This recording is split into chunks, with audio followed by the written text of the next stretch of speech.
Welcome to a Fresh Story podcast. This season, we're digging into all things divorce. We'll be discussing the ins, the outs, the nitty-gritty, all that stuff we don't talk about. Well, we're going to talk about it.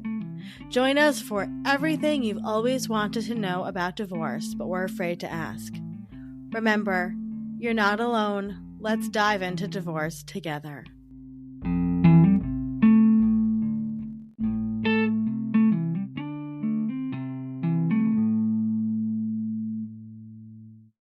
Hello, Olivia here. It's no surprise that divorce changes our entire world. It's what we've been discussing on this entire season of A Fresh Story, and why I'm always so personally open about my own story, to demonstrate how incredibly common divorce is, and yet how it literally changes everything in your life. And the thing about divorce is that it also impacts our mental health long before the divorce even starts. The pre-contemplation and the consideration phase of divorce is gut-wrenching, and our mental health takes a real hit. So how can we manage our mental health before, during, and after our divorce? On this episode of the divorce season, we're covering everything you need to know to help you manage your own mental health during the transition to divorce. Divorce really can take a toll on your mental health, so we've asked the experts for ways in which we can process, evolve, and nurture ourselves during this time. Some of the questions covered in this episode include: why should you work with a therapist during your divorce? How can that help? What are some ways to ease anxiety during the divorce process? How can you take care of yourself mentally and physically during a divorce? And how can you ease stress during the divorce process? The Fresh Starts experts featured in this episode include Bonnie Scott, therapist and founder of Mindful Kindness Counseling; Janice Holland, therapist and trauma coach, founder of The Courageous Woman; Abby Sangmeister, therapist and burnout coach, founder of Evolving Whole; and Robin Gayard, mind-body connection coach and founder of My Way Om. Remember, you can find more info on divorceguide.co, divorcemonth.com, and get in touch with any of these experts on freshstartsregistry.com/experts. And don't forget, you're not alone in this process. We are all here for you. So let's get started.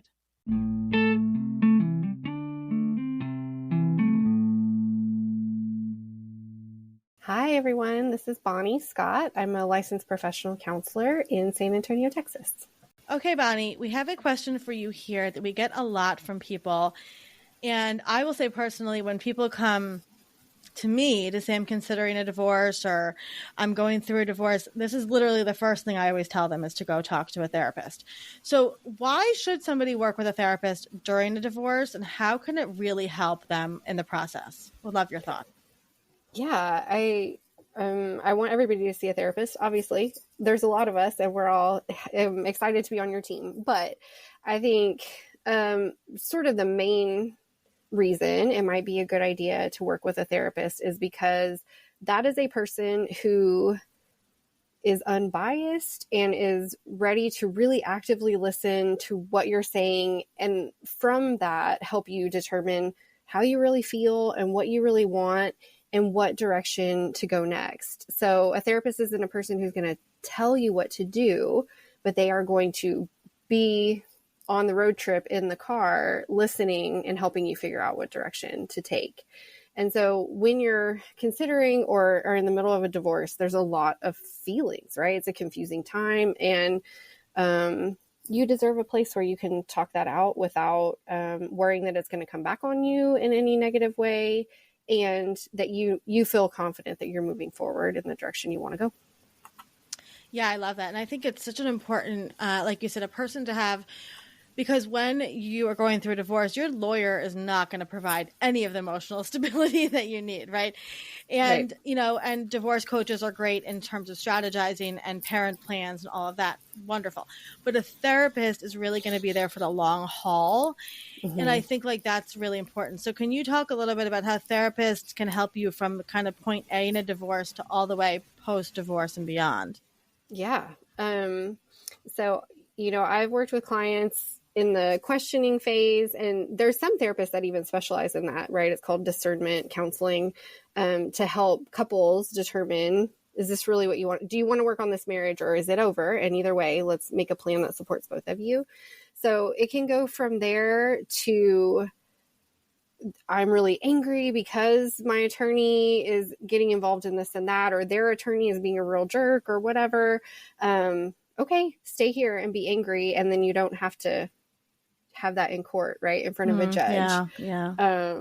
I've helped people craft like text messages to significant others, right? Like, okay, you want to call them 72 bad names. I hear you. I also think some of those names are fitting for them. Yeah. However, you don't want to read that in front of a judge, right? So how can we tone it back so that we get across, I need you to pick up the kids. I cannot take any more excuses, right, etc. Right? Yeah. Like somebody to help you manage all of that. And then from there, you know, as the marriage ends and as you're working out co-parenting plans, I do a lot of that work with people, like, okay, you don't have to like each other, but your kids deserve stable people who are kind to each other. You don't have to like each other, but at least like be cool. Yeah. And so I do a lot of that work, helping people figure out what that might look like for them.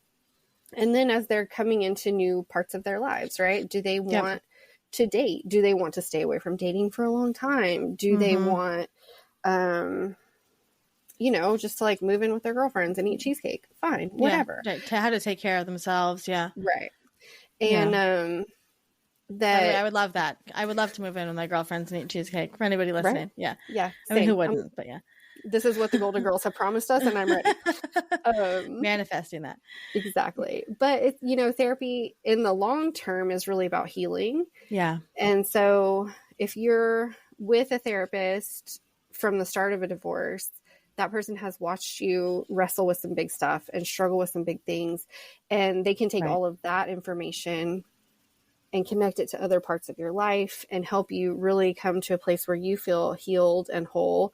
So if you do want to meet somebody else, you're in a good headspace to do that. Yeah. Yeah. I highly, highly recommend. You really shouldn't go through a divorce without a therapist. Let's just be honest, right? Yeah.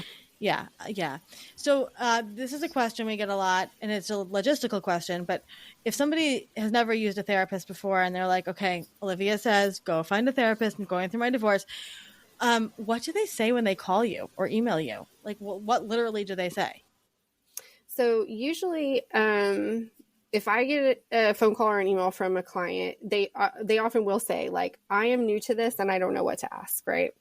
And so what I tell people is a lot of this relationship, right, therapist to client, is a little bit of alchemy. Like, you have to feel the vibe. It has to feel like a good fit.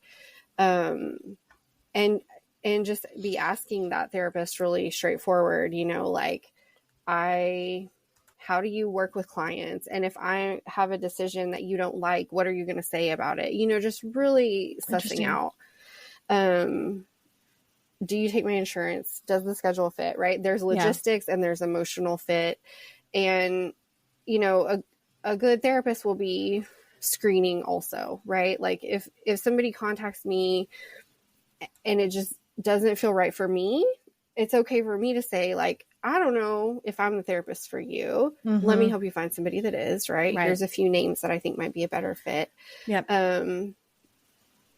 So, and then usually when somebody comes for their first session, I just say, tell me what brought you in, or tell me about the important people in your life. Oh, That's I love usually that a good kickoff. I like that. And then over the course of a couple of sessions, you'd be getting to know each other and setting some clinical goals, right? Like, what do you really want to get from therapy? What does that look like?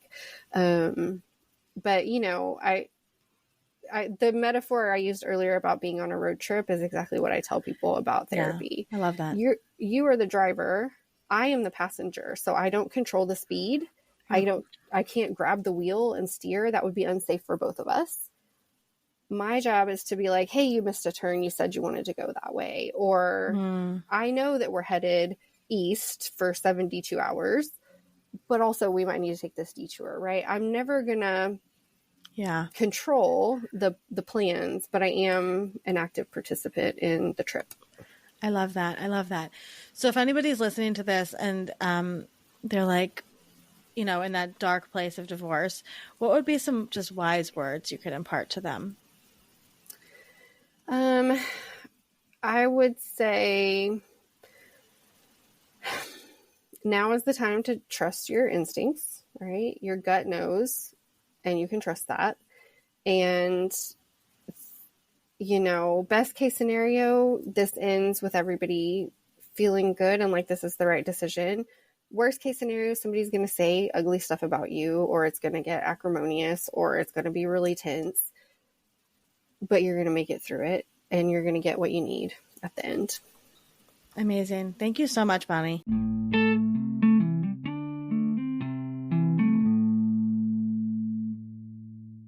Hi, I'm Abby Steinmeister. I'm a therapist and burnout coach and owner of Evolving Whole. I work with professionals and parents who want to conquer burnout and live a fulfilled life. I'm also the founder of the Ambitious Mamas Collective, and I'm here to support people who are ready or are thinking about having a fresh start. Okay, Abby, we have a question here that we get a lot from people who come to Fresh Starts, and it goes something like this usually. Dear Fresh Starts, I'm going through a divorce and I feel totally overwhelmed. How can I take care of myself mentally and physically during a divorce process? So what do you say, Abby? I think that one of the biggest things is be patient with yourself. Like, I know maybe the divorce is a surprise to you and you weren't ready for this. Maybe something you've been thinking about for a while and you're in the middle of it. It's okay to slow down, be patient for yourself, find like a path and a pattern of it that feels good for you, and don't rush any decisions. If, you know, a attorney or ex-partner reaches out to you, you don't have to respond right away. Find other people that can support you when you're not feeling grounded and when you're feeling half. And don't rush any of those decisions. Wait till you know what's going to really align with what your future dreams and goals are. I love that. So in terms of like tangible things they can do, you are a big fan of the glimmer, which I want to talk about. So Mhm. I remember when I was going through my divorce, I had a really hard time. I shamed myself a lot because I wanted to be like a mom that was present and enjoying that every single moment with my kids, but I was also deeply depressed and like Mhm. going through this incredibly hard time. And I remember my sister saying to me, just look for those little tiny moments, right? Like that's enough now. So can you just talk a little bit about what a glimmer is and how you can maybe look for them during this hard process in your life? Yeah, so glimmers are those small glimpses that and small moments that you can find throughout the day. And you have to be mindful to look for them, especially when you're in a depressed, challenging time of your life. Because a lot of times when we're feeling negative or unsettled, like that, we start seeing more of that. But when you have the mindset when you start your day of like, let me just find one thing, and it could even be like the glimmer of sun coming into your room, or you might have to create it. Let's say you always loved watching the sunrise or the sunset. Like on your drive home from work, pull over to the side of the road safely and catch that sunset for a moment, even if it means you're going to be a few minutes late to picking up your kids. Your kids, they'll be okay, you know? So it could be creating them. It could be asking other people what their glimmers are throughout a day. And this can just kind of slightly change your mood, kind of give you a little hope. It could be like planning to create a glimmer with your kid and lowering the expectations of what that might look like. So if you're like, hey, a glimmer we've always had is baking cookies and you're making them and you feel like sobbing in the corner, go sob, come back to making the cookies. Who cares if the kitchen's a mess? Like you're just creating like a small moment with them. And it's okay if like even the cookies don't even finish It's being made. okay. It's It's okay. okay. Like Yeah. lower that expectation on yourself and just look for those small Yeah. moments. It might even be looking back in your phone of like, I suggest taking screenshots. It could be a text message someone sends you, I love something that. that you found online, a photo, you know, take those videos, um, and Yeah. save it into a folder. And then you can go back on those particularly challenging days. Oh, I love that idea. That's special, especially if you have like girlfriends or people that support you and are sending you encouraging messages. I think so much of this taking care of yourself physically and mentally too comes to the expectation setting, right? Because you're Yeah. like, I'm maybe you like are somebody that usually goes to the gym 5 days a week, and now you can't do that, right? And so you're feeling bad. So can you just talk a little bit about like how you can, manage those expectations and how that will affect your mental and physical mindset?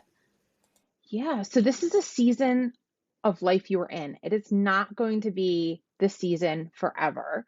So redefine that, redefine of what feels good. If you're like someone who, I mean, I used to do CrossFit and train like heavy weights. The season of life I'm in, yes, do I kind of miss the gym? Sure. But the season of life I'm in, it's more about like taking nice walks and enjoying nature and connecting with my child. So redefining like what you need now, because pushing hard leads more to burnout and more exhaustion and frustration. So, what really feels good for you? Dial that back, change those expectations. You can go back to that life later if you want. Maybe you never do. Maybe that doesn't fit who you are anymore. Your identity has shifted. So, it's okay to say, hey, I'm taking a break from certain things. I'm going to do what truly feels good to me. I think movement is important, but find a way that moves that feels good to you. It could be just putting on your favorite song Yeah. and dancing around your living room, That's with a exactly what hair I with a did, by the way, hairbrush in Abby. That hand. is Yeah. exactly what I did. I used to put the kids to bed and I used to play You Ought to Know by Alanis Morissette and sing it really Good loudly in the living song. room. Yeah, Yes. especially What? after divorce. So, Hmm. that's really, really good advice.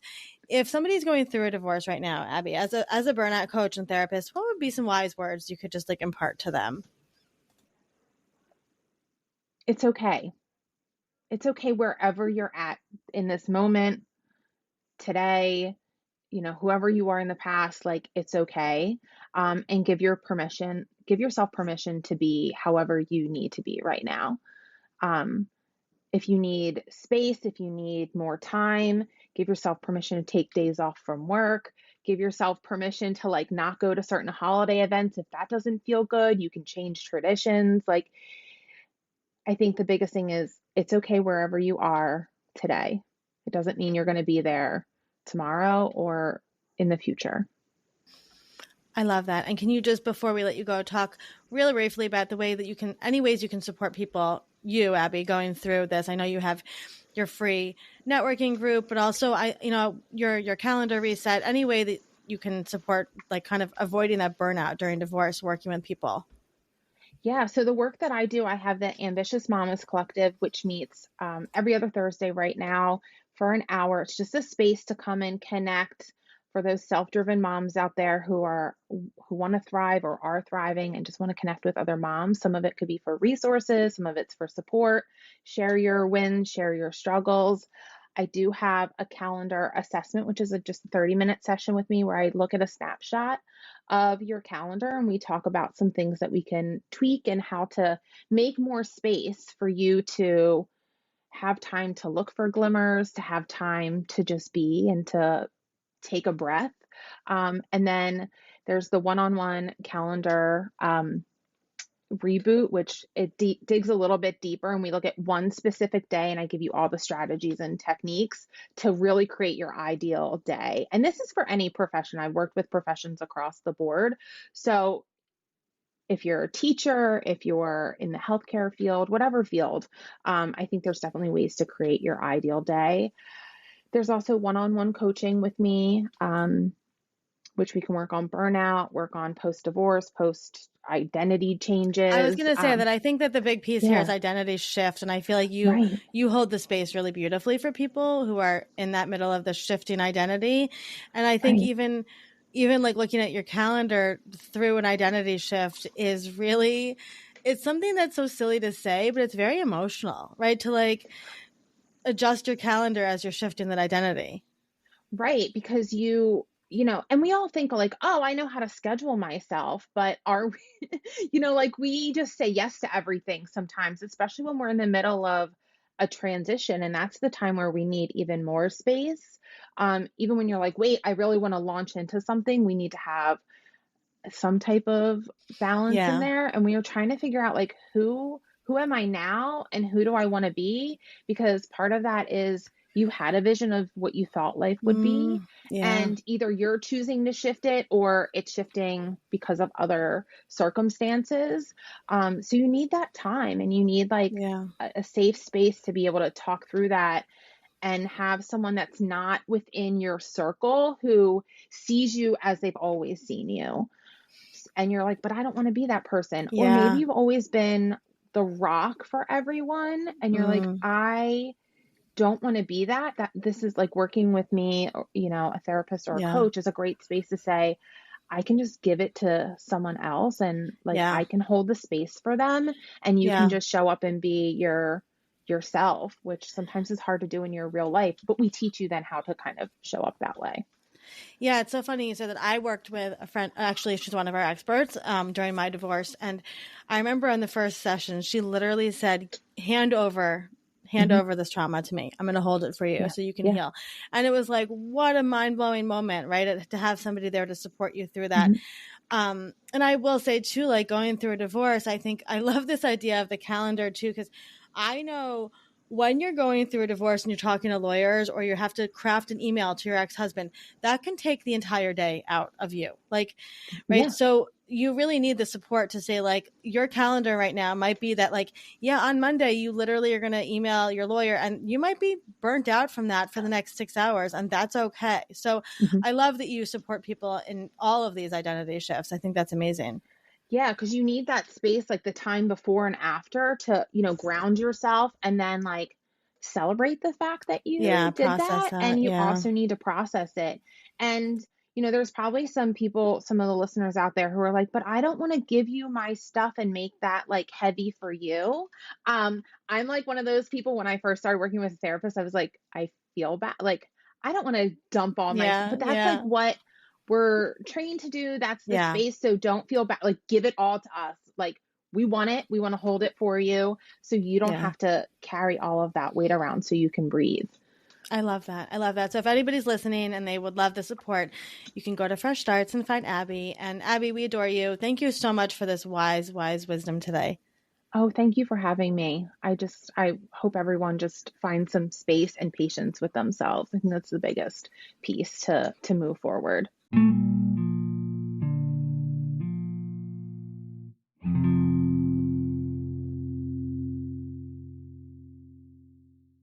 Hey, I'm Janice Holland. I'm a licensed professional counselor supervisor and a certified trauma model therapist. I help people recover from any kind of traumatic experience, mostly childhood trauma. And one of my favorite things to do is travel and train other therapists on how to recognize trauma in other people and effectively treat those who have experienced trauma. So I spend a lot of time doing that. Amazing. Okay, Janice, we have a question for you. Somebody wrote in and said, "Hi there. I'm going through a divorce and I'm so anxious all of the time. What are some ways that I can ease anxiety during this divorce process?" So what do you say, Janice? Oh, I can so relate to this. I remember when I was going through divorce, I felt very similar ways, and a lot of clients that I'm working with as well. I think it's because as women, you know, we are used to kind of holding it all together, and we are used to ensuring all the ducks in a row with the kids and with the jobs and the house. And going through a divorce, like all of that is suddenly completely unraveled. And also, it's very likely that you've been holding a difficult or unhealthy situation together for a really long time. Most of us hold out for a really long time in really hard circumstances because we just don't consider divorce an option or it's a last option. And so it's likely that you are completely spent and burnt out on top of now having to navigate a whole new landscape. So, my biggest piece of advice is to take a deep breath and begin to allow yourself to focus on what is right in front of you right now. I promise it will all unfold, it will all play out, and you will find your way again. You will find how you're going to make money and sustain yourself. You will find how you are going to live as a single parent or just a single woman. You will find all the things that we tend to ruminate about and worry about and are anxious about. And again, like I said, we're just so used to navigating the here and now based on the future. Whereas now your challenge is to let go of the future and focus on the here and now. And it's a complete flip, I understand. But actually, there's a lot of freedom once you allow yourself to make that flip and just take some deep breaths, focus on what's happening today, navigating today, and letting tomorrow take care of itself. It really is just such a powerful experience. And once you train your brain how to do this, it's done. Like, this is a life-changing gift that you can give yourself that you will get to use the rest of your life. Yeah, I love that advice. I remember when I was going through it, I was working with a therapist and she was like, just 1 minute a day, just take for yourself of quiet, right? 1 minute a day. Yeah. What are some like more like tangible and easily accessible ways that like maybe a newly single mom could just within her crazy busy day take a second to, I don't know, just like ease a little bit of that anxiety? Yeah, no, it's all of us have different budgets. It doesn't require money. Obviously, if you have money to go get a massage or get a pedicure or go to the spa, absolutely do it. Drop the kids off with a grandparent or somebody and go. But not everybody has that option and doesn't have the finances, especially as our financial landscape changes initially when we're going through a divorce. So that doesn't require those things. I mean, for me, it's, take a walk, just go on a walk. And sometimes I needed to listen to a podcast, and sometimes I needed to just hear the silence, or the wind blowing through the trees. Listen to your body and decide what you need. Make a cup of coffee for yourself and make it special. Like put whipped cream in it, or just do I love something that. fancy. That just is taking care of yourself, loving on yourself. Like I said, I vacillate back and forth between wanting like to listen to podcasts and do some self-help and read the books, and then sometimes I just need to watch some trashy TV or Totally sit in silence and stare at the wall. Like give yourself permission to just indulge in ways that you probably haven't let yourself in a long time because you've been trying to hold everything together for so long. I think I did all of those things during my divorce. Walking was huge. Like I walked almost every single day. I think walking saved me truly. And I agree. Sometimes it was like you need to distract yourself with smart lists and good podcasts. And sometimes you need, your favorite music. And sometimes you just need to feel the wind. I remember just wanting the sun on my face. Like I just need to feel something. And then I actually have an Instagram post I did about a cup of hot cocoa I made for myself that I added whipped cream to. And I was like, look how indulgent I'm being. I'm putting whipped cream on this. So I very much understand that. And I think those are the little shifts, right, that we can start to take that will help ease some of those. And also it's not just the anxiety, but it's the self-worth, right, that we're building back up. Right. Yeah. Yeah. I love all that. We just take such a blow when we're going through divorce. And like I said, it's likely you've been navigating some really hard times for a long time, just trying to hold your life together and keep things moving forward. So now letting yourself take those deep breaths and just, indulge. And, another thing is I had some girlfriends who really wanted to love on me and take care of me and take me out. And it was really hard to receive initially. I just was not used to receiving from people. I was used to, I felt like I owed them. I don't know. I just wasn't super comfortable. But once I let myself receive what they had to offer, man, it was so helpful. Some of them had been through divorce before. Some of them hadn't, but it didn't really matter. They just rallied around me and wanted to love on me. And once I let myself just receive those gifts, gifts of time, gifts of buying a drink, gifts of just in loving on me, really, really helped me get through that and shake off some of the shame that I was hiding behind and that I wanted to isolate behind. When I let myself connect to them, then I could let go of those thoughts and feelings.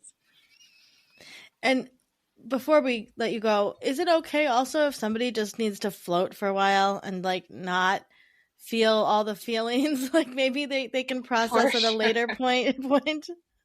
Yeah. I mean, as a trauma therapist, one of my biggest pieces when I start working with a client is like, how is your life right now? Like we have to be in a pretty physically, like if you think of Maslow's hierarchy of needs, right? Like a really physically safe, stable place where you have a predictable income, you can provide the basic needs for yourself and your children. So if things are feeling really unstable and rocky, it is absolutely okay to kind of just do what you need to do to get through this moment. If there are moments where you can tap into some grief and cry, absolutely go ahead and do that. But self-care at this phase, depending on what phase you're at, but if you're like in the midst of complete turmoil and you don't know how anything's going to land or where you're going to live and all of that, yeah, it's absolutely okay to lock that up. You can get to it at another time where you're feeling a little more stable and secure and safe, just with the knowledge of knowing, okay, I'm going to get there. I'm going to get to that. But right now, self-care looks Yeah. like just checking out and surviving right now. I love all of that. Thank you so much, Janice. That was really helpful and really concrete information that I think can be applied to any life transition and any big, brave moment, whether you are changing jobs or going through a divorce or, grieving over something. All of those are very helpful. So thank you for sharing.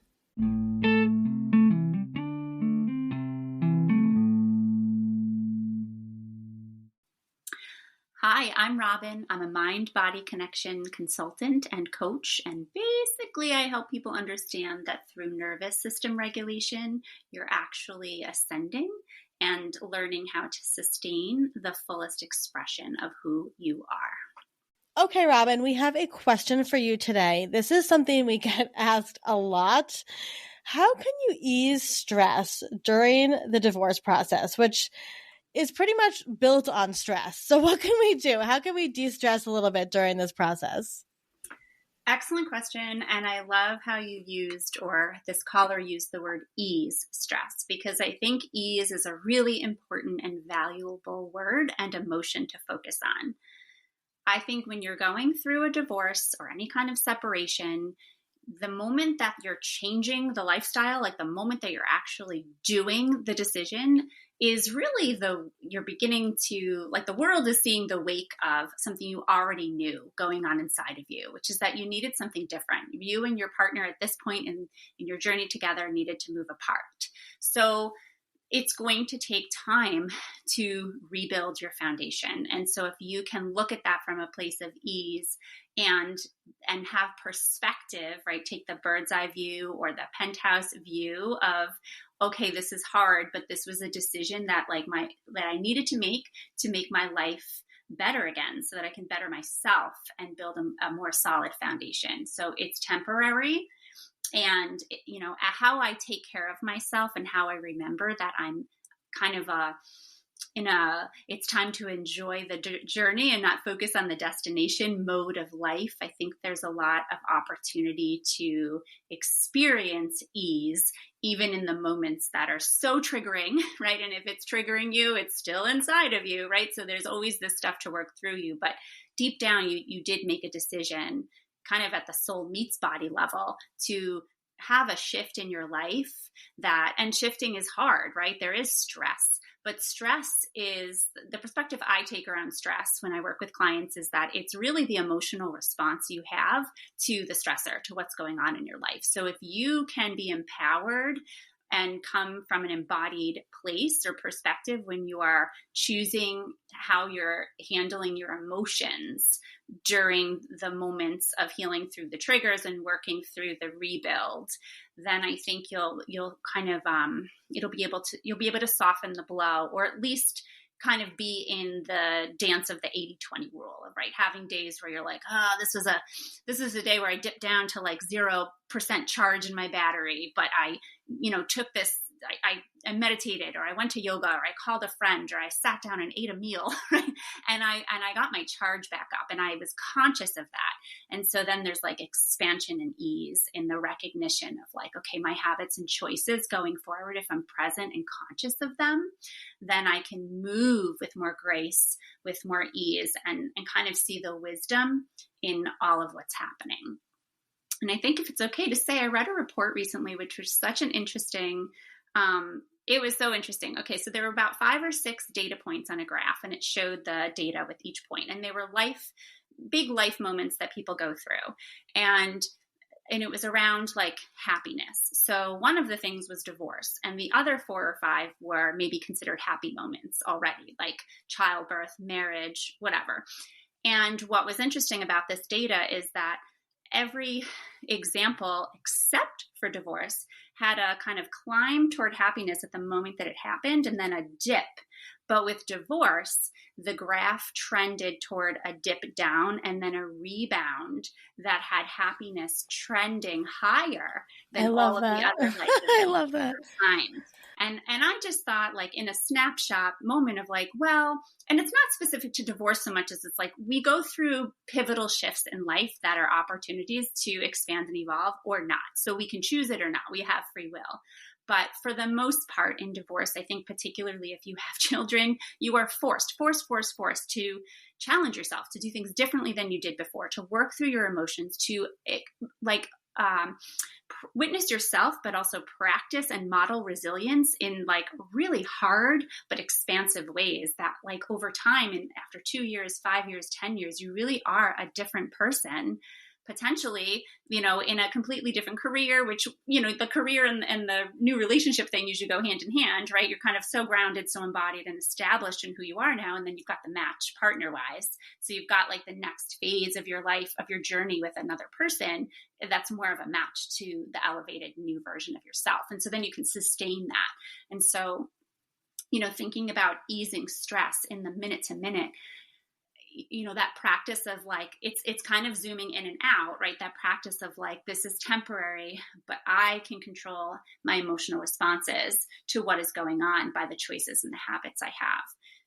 I think within that, there's a lot of work to do around not bypassing your emotions. So I kind of just want to say that too, because you have to experience them to transmute and alchemize and move them through you so that you're not so triggered. And the sooner you do that with the right people, or, finding your tribe, or practicing, how you handle self-care, or the choices you make in that, the sooner you'll be moving along with more sustained ease. And so stress will take on a different role.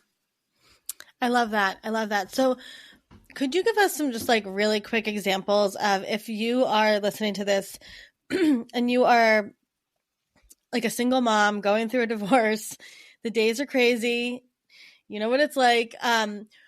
What are some like really, like I'm talking simple things you can do to just take that second and reground yourself and start like building that practice like you're talking about of like that sustainable ease in your life?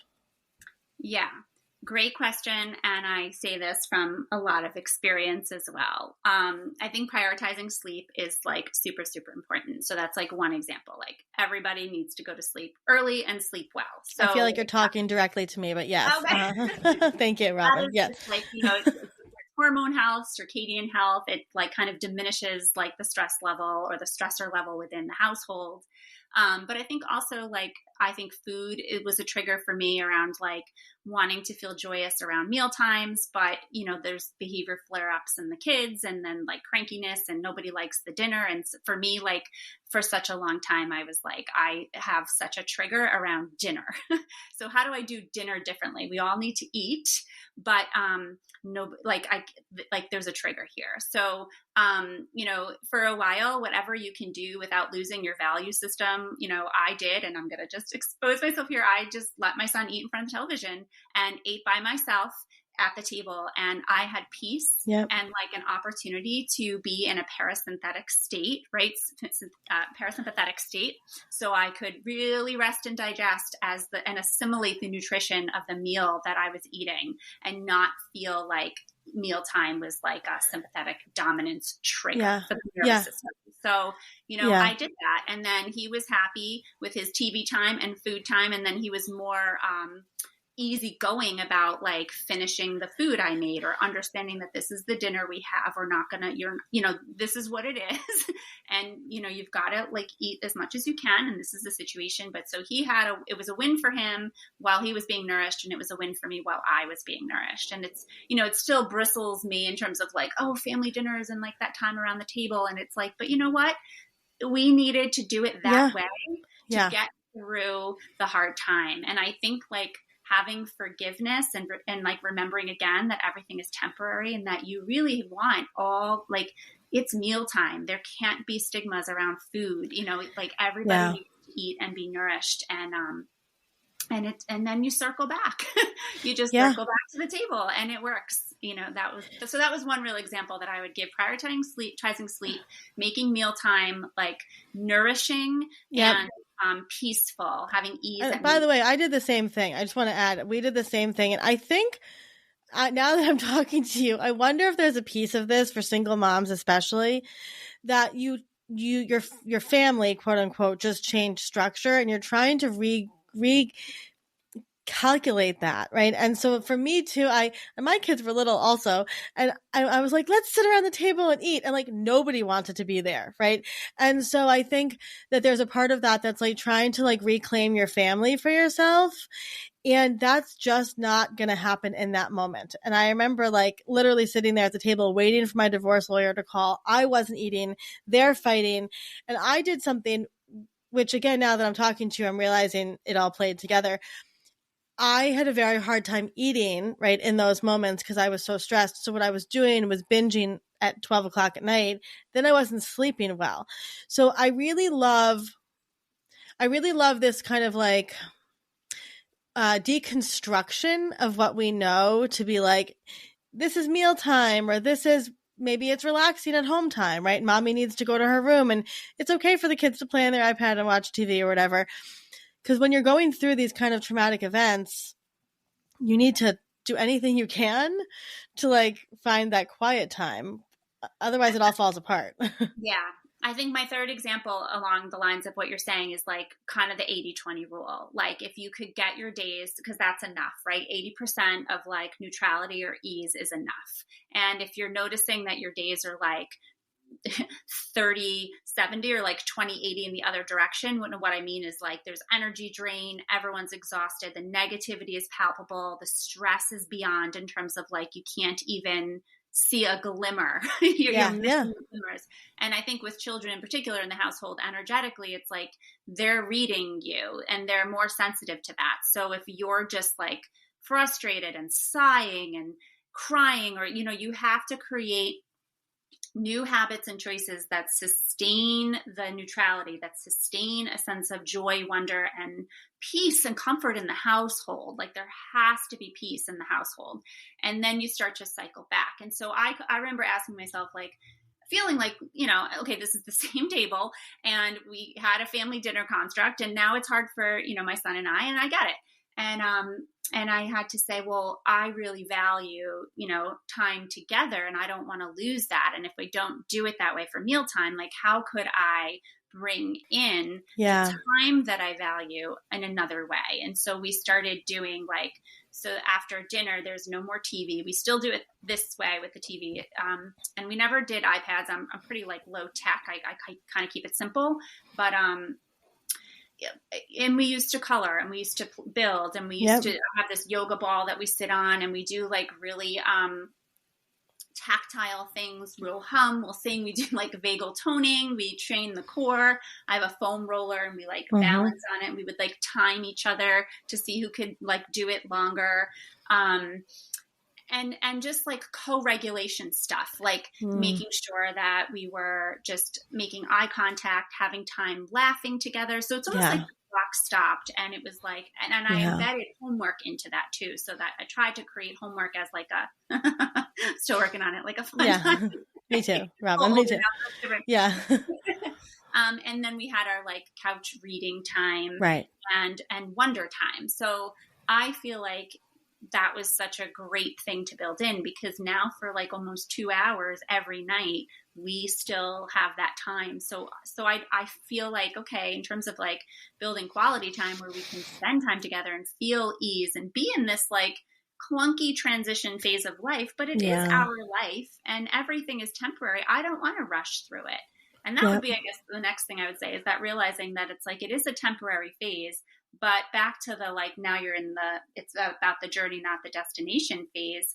It's going to be a very memorable time in both of our lives. And I think that it's really important to make it valuable and memorable in that way of that, like he's watching me rebound and become resilient and grow a business and, create a new version of myself that he didn't know however many years ago. And he's kind of having to do that as he's coming through the years and looking at life now that he's a little older. So enjoying it too, and not feeling like if I was here, then everything would be okay. Recognizing the tricks of belief systems that we used to live by and believe. Yeah, there's those tricks, those deeply constructed roots, right, in our culture about family and motherhood. And I want to say too, like for us, we did a lot of that. We did a lot of reading at night together. We went through book series and a lot of watching movies. But I love what you said, this co-regulation of looking your children in the eye and just laughing together. And I think if anybody's listening, for us, we would go to the playground every weekend. And I would play, right? You get on the swings and it's good for you, right? It's good for you. Like I would get on the swings. I put my phone away, and it became this great habit that every Saturday morning we would go to the playground, even in the dead of winter. And it was just so important for all of us to kind of get those wiggles out together and to be a team. So I love that, so much of this ease is co-regulating, as a family. Yep. And being willing to just do that with them, because like you said, it is really important for you as well. And I think play and joy, bringing that online, you can't, and you're feeling appreciation and you're feeling in the moment, you just can't be feeling the drudgery. So you're really, again, in that 80-20 perspective, you need to kind of bring up the charge as often and as much as you can. And those are little things that heal and help and rewire from a neuroplasticity point of view too, everybody as they're going forward. So being willing to be spontaneous and model that and do that as a way to shift energy, but also bring you into playful and neutrality and joy is so valuable. And we do that too. And I mean, sometimes in January we bundle up and we get the car. I'm like, let's go to the beach. And then we try to run down to the water. And like, we just kind of keep it simple and fun. And I always feel, and it's, lessening, but sometimes he will be the initiator of that. It's like pitch black, it's like on a 5:30 on a Wednesday. He's like, let's go play tennis outside. I'm like, let's go. And we go. And it could be, we did a lot of drawing together and crafts and just, and I also want to remind people, like, it's not like we're talking about hours and hours and hours of time, right? These are chunks of time that you're spending with your kids, that you're spending on yourself, that you build up that sustainability. Like you said, like your children, they don't need you to sit in front of their face for 3 hours of time, right? We're talking about smaller chunks of time that, not every day, especially during the divorce process, is going to be, beautiful from start to finish, but to find those glimmers of joy and those de-stressors within that time. And then those start becoming sustainable. And I think there's two tracks here for the adults, right? There's the building community or sustaining community within the family structure. And that's kind of what we're talking about. But I think then there's also the, like, your own self-care and self-worth and easing the stress around, like, who am I as a person? Who will I be without this identity? How will I handle the confusion around, whatever, the new family dynamic, or explaining things without being triggered? Like, I think that piece around, the self-care and the easing stress around that is really important. Like, to have, call the friend who's 2 years ahead of you, call the friend who's 5 years out, so that you can be the friend for somebody who's on the verge of, or just having it. And you kind of start to see the cycles, and you recognize, like, it's important because you're receiving the help and the care, and then you're going to be able to give it back. And so you're part of a cycle. And, we all go through things, whether it's divorce or not, where we have to climb a mountain and we have to get to the other side. And part of, like, you just have to do it. And that's what it is. And if you don't take it so personally, it's just everybody has their mountain to climb. That's it. And this is it. So you can't feel so crushed by it. But I'm gonna, like, just also say, in the spirit of being honest here, I've been on my knees. It has taught me how to alchemize pain and emotion that I never ever dealt with and never knew how to deal with. And feeling so uncomfortable was horrible. I wouldn't wish it on anybody, but again, we all have these mountains. And then now sort of feeling like, oh my gosh, I did it. I know what it means. I know what alchemy is. I know what transmutation is. Like, I understand it. And so I feel like I can bring that layer to my clients in a way that really supports their understanding of like where they are in their healing and ascension work and what it means, like sort of emotionally and physiologically, right? Neurologically, from a neuroscience perspective too, but also just from our emotions, but also from like a quantum healing perspective of like, you have an energetic responsibility to be the best version of yourself because there's only one you. Yep. So do it because we need you, and we don't know what you is if you don't know what it is either. So that brings me my last question for you. If somebody's listening to this and they're like, I have no idea how to get started. I know that you work virtually. You do. Yeah. So if somebody's listening and they're like, I'm going through this, I am also a single mom or whatever, they can get in touch with you and you can help them start working on that toolbox together. Absolutely. 100%. I have a letter I send to people who are perspectives. I've just kind of wrote it out in like a 4-page document, not to go, like, this is what it is. This is what we do. This is how we will work together. These are some physiological and health outcomes. Because a lot of times too, sidebar, what brought me to this work was a disease that I got, and I chose to heal it on my own, and I did. And so that's what helped me really understand that, like, stress is an emotional response, and that, the nervous system is like divine. And understanding that and how to really recognize where your sympathetic dominance is getting the best of you and to practice new habits and choices, that rewiring, it's actually, once you get the hang of it, it's like learning how to sew. And you really are like, you can do it, you can do it, you can do it. And I just feel like people find through this work that like some health symptoms that they went to the doctor for are just not there anymore. So there's a physiological. There's a lot. Yeah, there's a lot. And a lot that can be rewired and in our work together. So be happy to help. Amazing. Thank you so much, Robin. No problem. Thank you, Olivia. Happy to be here.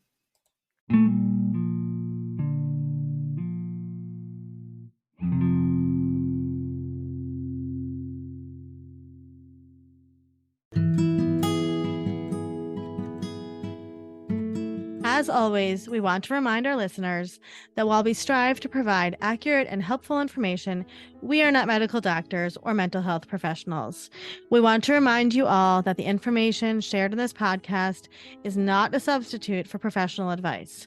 We highly recommend consulting a qualified healthcare or mental health professional for any concerns or questions you may have. Remember, we are a podcast, but we are not licensed medical professionals. Always consult with your healthcare provider for any medical decisions. And as a gentle reminder, all opinions are our guests and do not necessarily reflect our own.